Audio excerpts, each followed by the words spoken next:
Sinubukan ni Favaro na barilin si Martinet pero sinaktan siya ni Martinet na sinabing alam na ang teknik na iyon. Saka din hinawakan ng hindi nakapalag na Favaro at ginamit ang hamabang dila para ipasok sa ngala-ngala ni Favaro ang potion. Yaks! Kaya nagbago ang mata ni Favaro. Saka pa siya lumingon kay Kaiser at ngumiti ng ngiting scammer. O Anime Recaps Tagalog, mapapawaw ka sa sarap. Nax! Pagkatapos ng gyera ay inayos ng mga sundalo ang mga nagkalat na bangkay. Sinabi ng hari na bibigyan ng teritoryo si Gian dahil sa ginawa.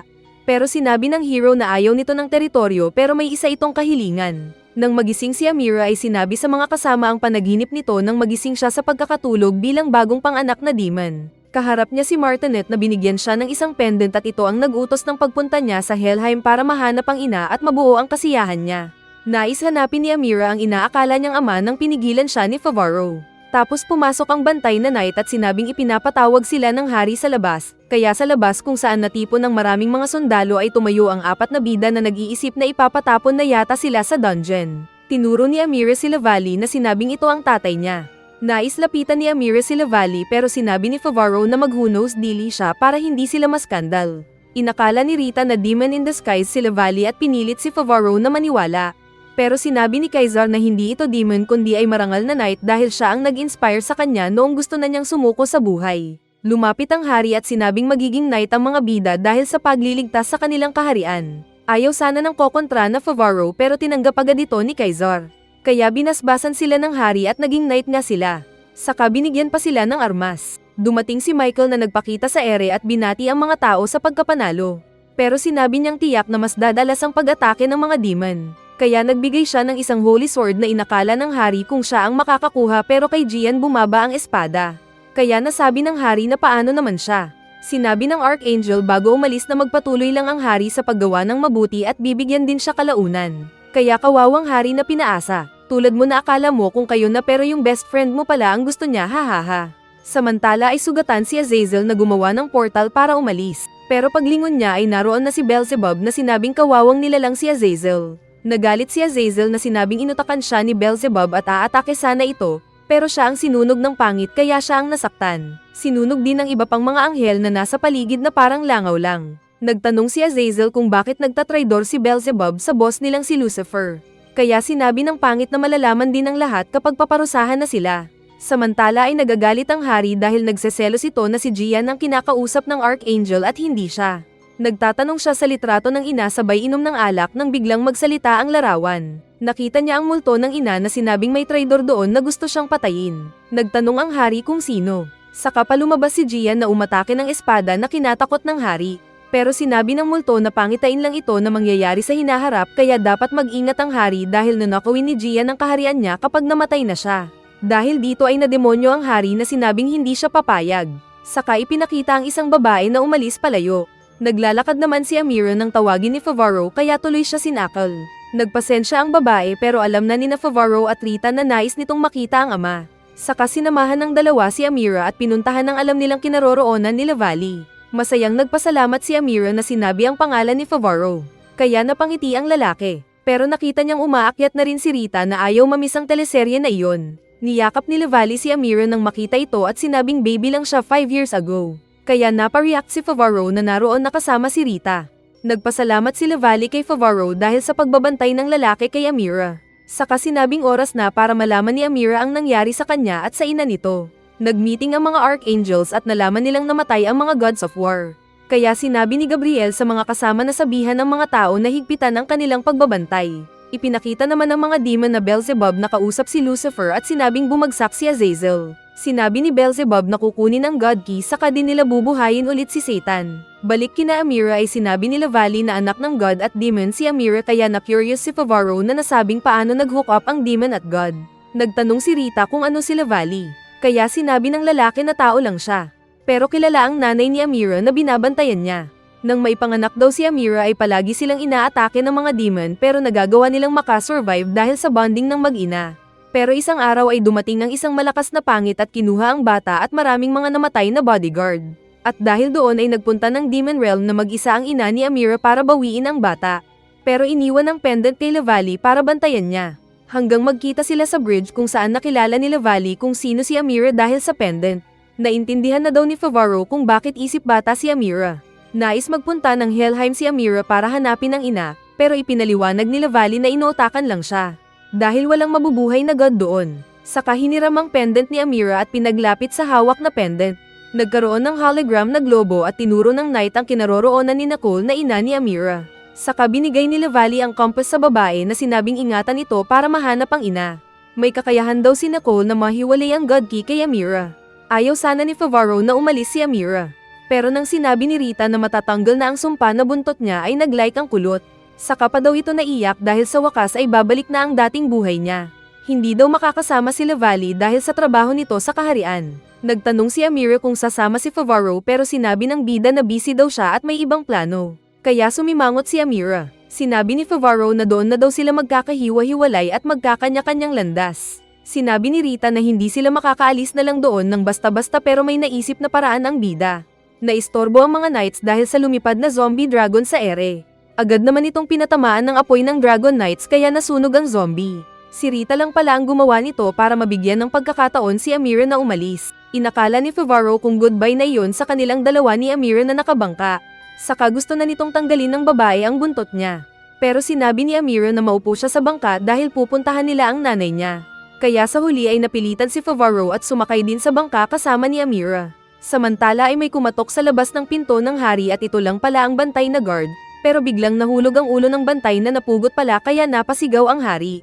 Inakala ni Kaizar na sina Amira at Favaro ang may kasalanan. Pero nang dumating si Lavali ay kinausap si Kaizar. Sinabi nitong hindi sina Amira ang pumatay sa bantay na guard kundi iba. Sa kalihim itong inutusan na puntahan si Amira at tulungan ito sa misyon. Saka din ibinigay ang pendant na nakalimutan ng dalawang umalis na. Samantala ay masaya si Amira na palabas na sila sa underground imbornal na iyon. Pero diretso sila sa ilog sa baba.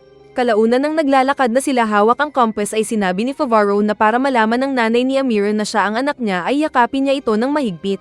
At nauto naman ng babae na ini-apply kaagad kay Favaro ang pagyakap. Sa kasal ay inimbestigahan ni Lavali ang mga namatay na sundalo.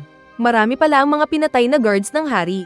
Saka may nakita pa silang blonde na buhok sa kamay ng isang bantay.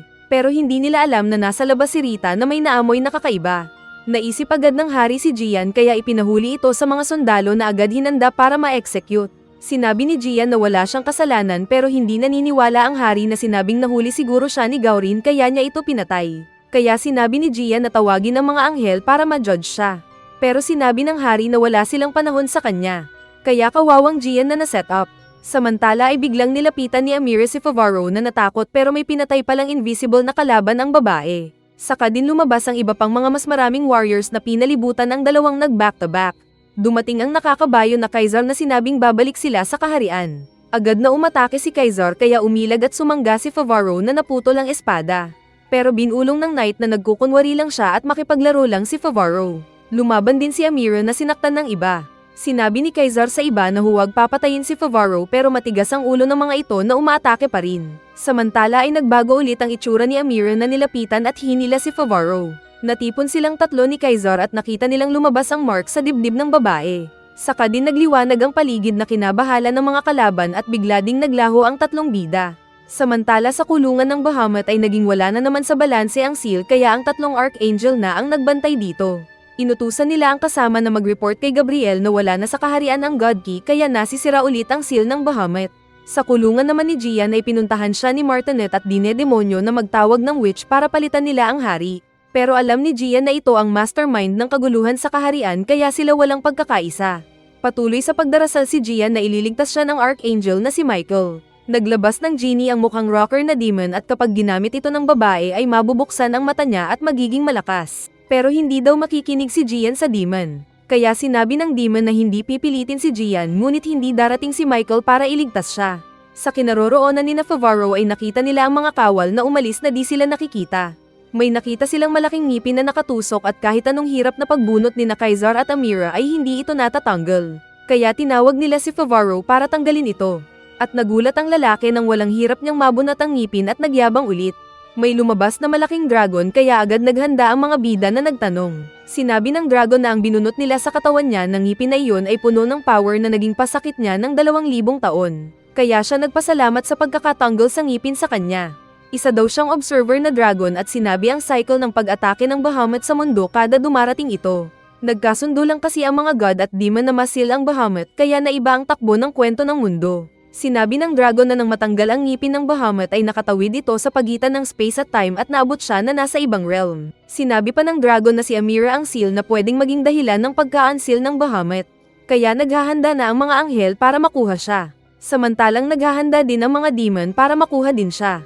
At ito ay sa pangunguna ni Beelzebub na ipinagtataka ni Lucifer. Sinabi pa ng dragon na pagkasira naman ang hinaharap ni Favaro at hindi niya ito mapapalitan. Kaya naalala ng bida ang panaginip na kinain siya ng Bahamut. Ipinaliwanag ng dragon na kapag nagpatuloy si Amira sa pagpunta sa ina ay masisira ang lahat kasama ang ina niya. Kaya malungkot ang babae. Pero pwede itong mapigilan kapag nanatili sila sa realm na iyon at huwag nang bumalik. Nais kasing makita ni Amira ang ina kaya siya naiyak ng malakas na parang bata. Dahil dito ay nainis si Favaro na sinabing hindi sila nagpunta doon para lang hindi magawa ang pagkakita ni Amira sa ina. Sinabi ni Favaro sa dragon na papalitan nila ang kanilang hinaharap tulad ng tinuro sa kanya ng kanyang ama. Saka iniwasiwas ang ngipin na hawak kaya nagkaroon ng lamat ang pagitan ng space at time sa realm na iyon at ng mundo. Napatawa ang dragon na dahil hindi inasahan ang pangyayari na iyon. At nasabing kung kaya ng ngipin na mapunit ang pagitan ng space at time ay baka pwede din itong palitan ang kanilang destiny. Kaya dalhin ito ng mga bida at gawin ang para sa hinaharap nila. Saka nagpasalamat ang tatlo sa Ancient Dragon na palabas na sa Observatory Realm na iyon. Pero sinabi ng dragon na marami pa silang pag-uusapan ni Favaro. Sa kaharian ay hindi makapaniwala ang mga tao na susunugin nila ang kanilang hero. Dumating din si Bacchus at nang pataw nito. Humingi ng awa si Lavali para kay Gian pero pinatahimik siya ng hari na sinabing lahat ng papanig kay Gian ay susunugin din. Samantala ay nagpunta ng isang kwarto si Rita at nag-imbestiga. Nakakita siya ng mga gamit sa pangkukulam at ng magic circle sa sahig. Pero nahuli siya nang naroon din na Martinet. Sa labas ay tahimik lang ang bida. Dahil naalala nito ang sinabi ng dragon nung magpaiwan siya. Sinabi ng dragon na hanggat si Amira ang kinaroroonan ng God Key ay hindi nila mauulit ang combination ng seal na ginawa ni na Satan at Zeus noon. Makakabalik lang kasi sina Zeus at Satan para gawin ulit ang pag-seal sa Bahamut kung tao sana ang kinalalagyan ng God Key. Pero dahil half demon at god kasi si Amira ay malabo itong mangyari. Nagtanong si Favaro kung bakit ngayon lang ito sinabi ng dragon. Kaya sumagot ang dragon na si Favaro ang nang-inspire kay Amira para mabago ang kapalaran nito kaya mag-isip siya. At sinabi ng dragon na ang isang paraan para mapigilan ang pagkasira ng mundo ay patayin niya si Amira. Sa kwarto ay inilabas ni Martinet ang mga blade nito para tapusin si Rita. Kaya agad na ginamit ng bata ang staff at binuhay ang mga buto na kinaistorbo ni Martinet at nakatakbo si Rita. Ipinatali ng hari si Gian at sinabing isa itong witch na kailangan ng patayin. Kaya ilan sa mga tao ang hindi pumapayag na inaawat ng mga knights. Sinunog ng Verdugo ang mga kahoy para malitsyon si Gian. Kaya nagdasal ang babae na nagtatanong kung bakit hinahayaan ng kalangitan na mamatay ang mga kawawang tao doon kasama niya. Tapos naging mga ilusyon pang mga anghel yung apoy na ginawa ng demon at sinabi kay Gian na sakripisyo silang mga holy knights at wala silang silbi sa mga anghel. Dahil dito ay nasaktan si Gian na napasigaw. Saka lumabas ang potion na iniaalok ni Martinet na naroon pa rin. Kaya diretso ito sa bunganga ni Gian na hindi na pumalag. Nagsaya ang hari na inakalang nanalo na pero biglang nag-iba ang kulay ng apoy. Saka din nagbago ang hitsura ni Gian na naging demon na rin na mas astig. Tinawag nito ang malaking espada na bigay ni Michael saka ginawang iba ang kulay at hinawakan. Saka pa nagsama ng malaking monster si Gian na ginawang sasakyan na lumipad. Kaya natakot ang talunan na hari. Naroon din si Bacchus na kinausap ni Rita para magpatulong. Balik kina Favaro ay ginawa nitong parang espada ang pangil ng Bahamut. Habang tinitignan nila ang pupuntahan ay bigla na lang nagkabitak-bitak ang lupa. Saka din ito lumipad sa ere at pagkatapos pa ay lumipad ang isang pangmalaking nilalang na naglabas ng maitim na atmosphere na pinalitan ng paligid. Saka nagsalita si Martinet na naroon at ipinakita ang tunay na itsura. At binati pa nito si Amira. Sa karwahe ni Bacchus ay nagtanong si Rita patungkol kay Gian na naging demon. Kaya nagkwento si Bacchus sa narinig na isang chismis patungkol sa isang tao na ginawang demon ang sarili gamit ng spell. May kakayahan daw itong magpalit-palit ng hitsura at ang master nito ay ang spell na ginagawang demon ang mga tao. Nag-uusap sila nang biglang maalog ang sasakyan nila dahil nakabangga ito. At nang tignan nila ay ito si Azazel. Balik sa kina Favaro ay sinabi ni Amira na teacher niya ang nasa harap nila. Sinabi ni Martinet na nasa Helheim sila. Kaya inilabas agad ni Kaisar ang compass at nalaman nga na nasa Helheim sila. Nagtanong si Amira kung anong ginagawa ng guru nito. Kaya ipinakilala ni Martinet si Beelzebub na siya daw magiging bago nilang boss. Saka pa nag-apoy-apoy ang paligid nila at nahuli bigla sina Favaro at Kaisar na nailagay sa mga kabaong. Sinabi ni Beelzebub na gawin na ni Amira ang role na maging sacrifice. Pero sinabi ng babae na hahanapin ang nanay at tatanggalin ang God Key sa sarili at magiging masaya sila. Kunwari nag-isip ang clown at inilabas ang hinahanap ni Amira na ina. Kaya nanlaki ang mata ni Amira. Nagising naman si Azazel na nakabalik at nakita si Rita at Bacchus. Nakatali siya ng mahiwagang tali. Saka nagtanong si Rita kung sino ang pinaka-mastermind ng kaguluhan na nangyayari doon ngayon. Nawasak ang kulungan na yelo ni Nicole na nakipagtitigan kay Amira na nagtataka. Sinabi ni Martinet na lapitan ni Amira ang ina kaya ginawa naman ito ni Amira na lumapit at nagtanong sa ina. Pero napasigaw si Nicole na nasaktan saka din kaagad na gumawa ng barrier shield nito. Samantalang patawa-tawa naman si Martinet na sinabing kinaiinisan ni Nicole si Amira. Kaya subukan nga ni Amira na kausapin ito at sabihin ang naiisip. Ipinagpilitan ni Amira na mahal siya ng ina dahil naalala daw nito ang nakalipas. Pero naalala niyang bigla ang nangyari noon na may kinalaman si Beelzebub kaya nanlaki ang mata niya. Nagmula nga siya kay Nicole dahil kamalayan daw siyang in-extract kay Nicole. Sinabi pa ni Martinet na siya din ang nagtanim ng mga false memories kay Amira gamit ng mga ginawa nitong pendant. Kaya napasigaw ang na-scam sa kanyang buong buhay na Amira. Pero natigilan siyang sinabi kay Favaro na yayakapin si Nicole gaya ng sinabi ni Favaro para malaman nitong siya ang anak ni Nicole. Sumigaw si Favaro na trap lang ito. Pero naglakad pa rin si Amira na pinasok ang barrier na kinalalagyan ni Nicole kung saan nasira ang damit niya. Niyakap nito ang wala sa katinoan na Nicole ng mahigpit. Dahil sa pagyakap niya ay nagising ang natitirang kamalayan ni Nicole na sinambit ang pangalan ni Amira. Saka din lang ito naging gold dust na naglaho sa ere. Dahil sa pagkawala ng inaasahang nanay ay napaluha ang babae at napasigaw ng malakas. Saka din lang na-activate ang power ng God Key na nakatago sa kanya. Nagliwanag ang paligid kasama siya na lumutang sa ere dahil sa God Key. Naramdaman ito ni Rita at Bacchus kaya nagtanong si Rita kay Azazel kung anong nangyayari. Pero sinabi ni Azazel na sasabihin ang nalalaman kapalit ng isang bagay. Nakuha na ng mga demon ang naging transcended key na Amira at handa na sila sa second phase ng plano. Biglang nagsalita si Favaro at sinigawan ng mga demons. Sinabi nitong mag-team up sila dahil hindi naman niya talaga kaibigan ang mga ito. Pinakawalan siya ng mga demon sa kulungan at lumapit si Martinet na may ibinigay na demon potion kay Favaro. Sinubukan ni Favaro na barilin si Martinet pero sinaktan siya ni Martinet na sinabing alam na ang teknik na iyon. Saka din hinawakan ng hindi nakapalag na Favaro at ginamit ang hamabang dila para ipasok sa ngala-ngala ni Favaro ang potion. Yaks! Kaya nagbago ang mata ni Favaro. Saka pa siya lumingon kay Kaizar at ngumiti ng ngiting scammer. Sinabi ng nagalit na Kaizar na palayain siya, kaya sinira nga ni Beelzebub ang kulungan niya at nahulog ang knight pababa. Samantala sa kinaroroonan ng Bahamut ay naging mas malakas na ito at nahihirapan ang mga Archangel sa paggapos nito. Alam nilang nabuo na ang susi para sa paglaya ng Bahamut. Sinabi ni Azazel na si Beelzebub ang mastermind ng pagprotekta kay Amira noon para makamit nila ang Transcended Key. Nang matapos naman na ni Rita ang ginagawang potion ay sinabing handa na sila. Nag-usap ang mga Archangel at sinabing hanggat hindi nakakarating doon ang Transcended Key ay hindi makakalaya ang Bahamut. Pero walang ano-ano na biglang dumating si Gian na naging demon at nagpunta sa likod ng busy na Archangel. Hindi na ito nakagalaw ng ibaw ni Gian ng malaki nitong espada sa likod ng anghel na natigok at naglaho. Nalaman nilang napasa ilalim sa demon ang kaluluwa ni Gian. Nais ding lapitan ni Gian ang ikalawang Archangel kaya dumpensa ito ng pagpapatama ng power pero iniwas-iwasan lang ni Gian. At dahil nakakonsentrate siya sa paghawak sa seal ay nagawa ni Gian na mahati din ang katawan niya. Kaya din siya naglaho. Dahil dito ay tuluyang nagkalamat-lamat at nasira ang malaking parte ng seal ni Bahamut kasama ng mga mas mahinang anghel. At nagdulot ito ng malawak na destruction. Sa kapag-angat ng paningin ni Michael ay palapit na si Gian. Samantala ay ipinakita naman si Kaizar na nakaligtas sa pagkakahulog nito dahil naglambitin sa tali na nakita. Nakita niyang gumalaw ang sasakyan ni Beelzebub saka tinatawag ng demon si Bahamut na nasa kanya ang susi ng paglaya nito. Nabugan ng hangin si Kaizar na muling nahuhulog at nakita pa niya si Favaro sa ship ng demon kaya sinabi niyang hindi ito pwedeng maging demon. Ipinaalala niya si Amira saka din lang muling nahulog palayo. Mabuti na lang at saktong naroon ang sasakyan ni Bacchus at kaagad nilang sinalo ang kamay ni Kaizar. Kaya nagpasalamat ang knight. Mula sa himpapawid ay nakita nila ang pagbagsak ni Michael na sinusundan ni Gian na nakasakay sa Demon Beast. Napatanong si Kaizar kung bakit ganun ang itsura nito at sinabi ni Rita na dahil ito sa Demon Potion. Sinabi niyang ganun din ang nangyari kay Favaro.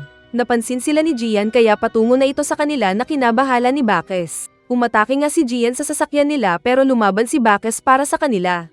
Muling umatake si Gian na sinangga ni Bacchus pero nahulog ito.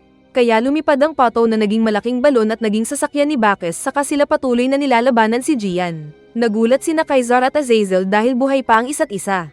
Nagtanong si Kaizar kung bakit naroon si Azazel at sinabi ng demon na paghahati-hatiin sana niya ang night pero may mas mahalaga itong gagawin kaya next time na lang. Sinabi ni Kaizar na baka hindi na sila magkita ulit kapag walang gagawin si Azazel ay masisira ang lahat. Kaya umalis si Azazel para gawin ang trabaho. May ibinigay si Rita na gamot kay Kaizar na kailangan niyang mailagay sa dugo ni Favaro. Pero nabangga sila ng pato kaya nahulog si Kaizar.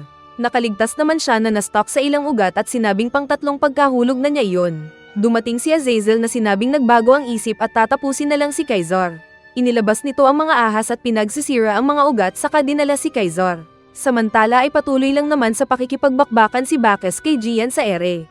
May last ball pang gamot si Rita na pinagbakasakali niyang pinitik para maitapon sa bunganga ni Gian. Pero nabigo siya dahil sa pato at Bacchus. Kaya sinabi niyang ang gusto niyang last meal ay lechon pato. Tapos sinabi naman ni Bacchus na dapat may alak. Muling aatake sana si Gian pero may nagtapon sa kanila ng shield at nabasag kasama ng Demon Beast. Ito pala si Michael na kaagad hinawakan si Jean sa likod. Pero sinaksak siya ng babae patalikod. Ganun pa man ay niyakap ni Michael si Gian sabay kain ng gamot na tinapon ni Rita kanina na kinuha niya. Saka hinalikan ng babae para maipakain ang gamot. Dahil dito ay nakabalik sa pagiging tao si Gian. Habang nahuhulog silang dalawa ay sinabi ni Michael na patawarin siya.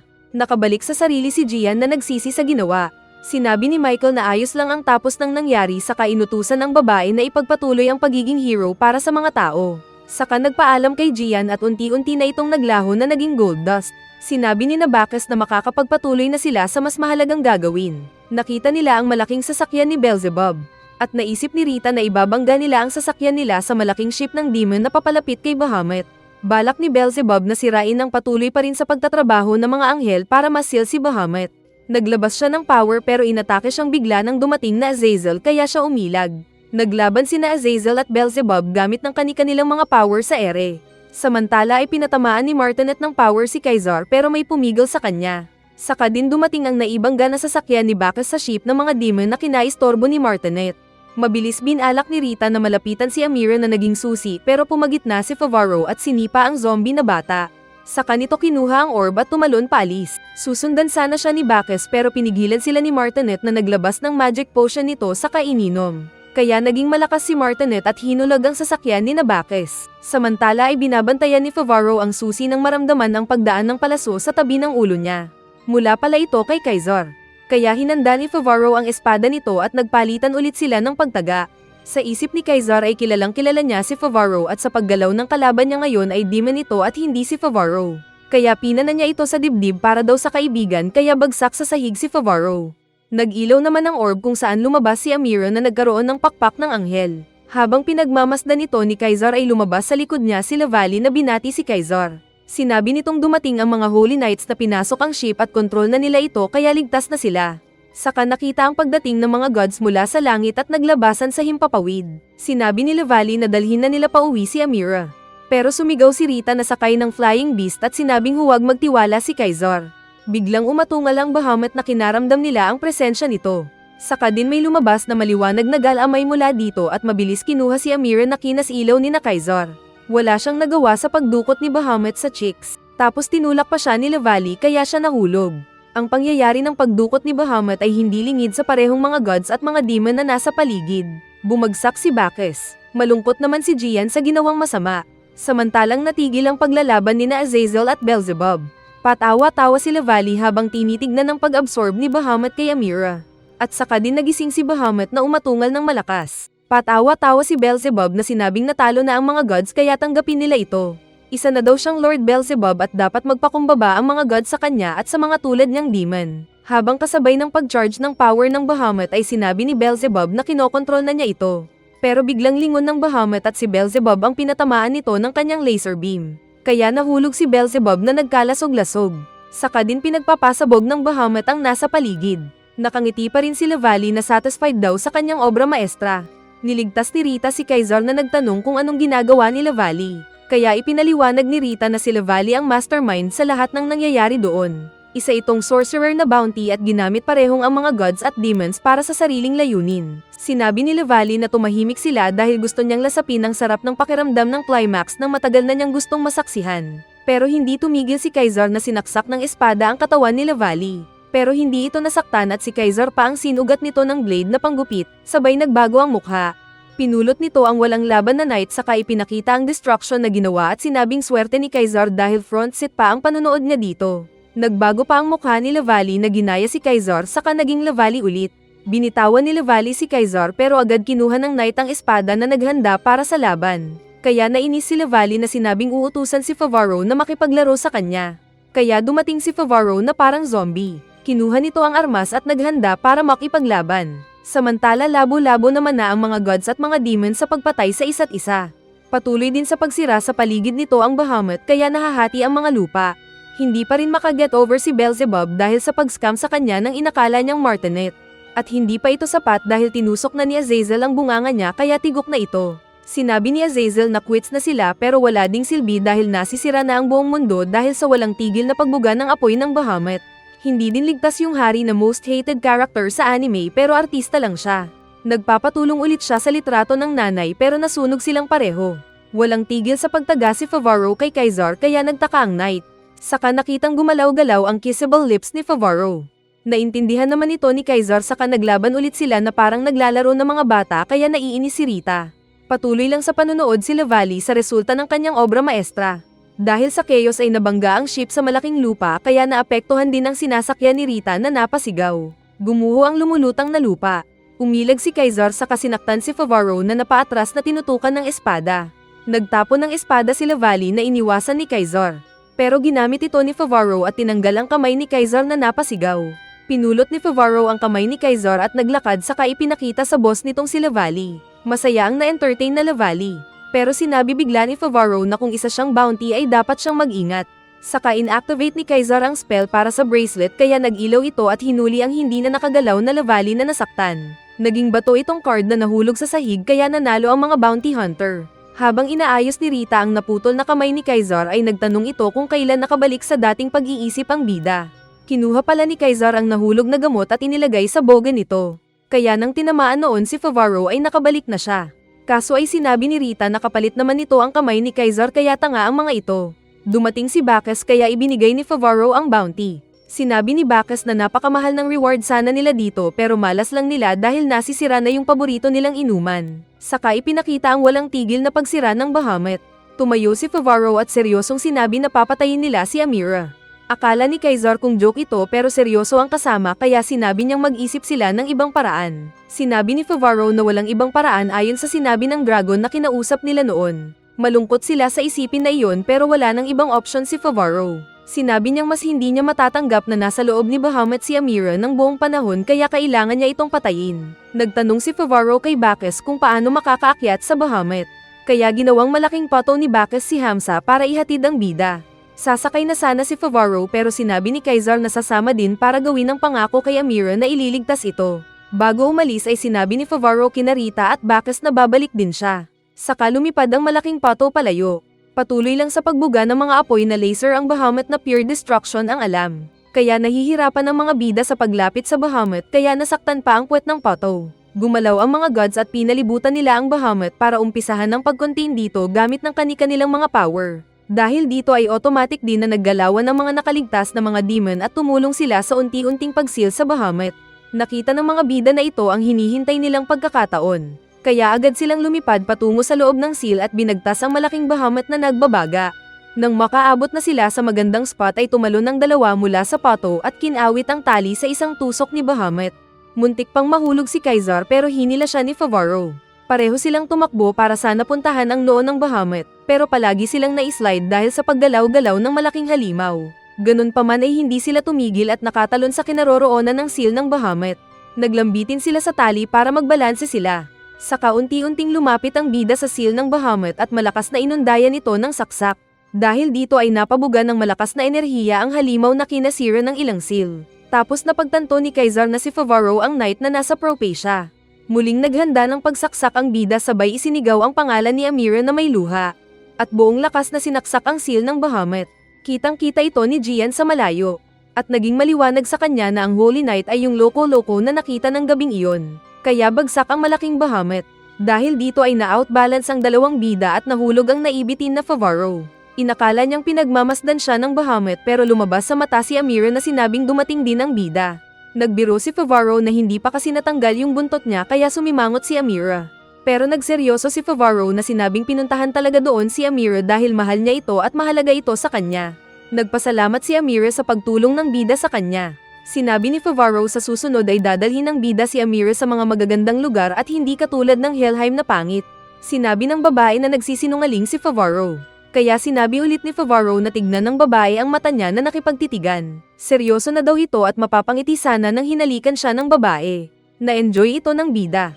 Pero bumalik na si Amira sa loob na nagpasalamat sa malungkot na Favaro. Hinigop ng Bahamut ang enerhiya na nasa paligid nito kaya nahila maging yung mga nasa labas. Nagliwanag ang Bahamut kaya kaagad na dinagat ni Hamsa si Kaisar na hawak-hawak ang tali ni Favaro.